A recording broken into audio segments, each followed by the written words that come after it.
Morning po. Have a nice Sunday sa lahat. Gusto ko pong ipakita sa inyo ang ating ginawa last 3 weeks ago. At ito na siya. Boom!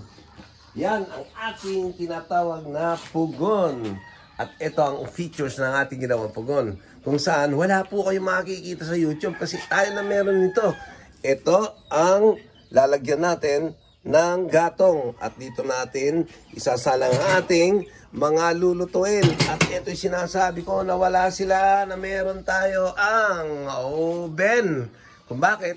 Makikita nyo, meron tayong pailaw. Ayun o, may pailaw siya sa loob.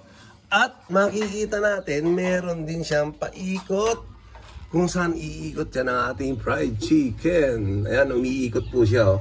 Ayan, low-tech na pugon, na high-tech. Okay? At eto pa. Meron tayo din sa baba, lalagyan ng mga gatong na basa at patutuyin habang tayo nagluluto. Ayan, pasisilip ko lang, di ba? So, makikita natin ang kabuuan nito pag tayo po ay nagluluto na.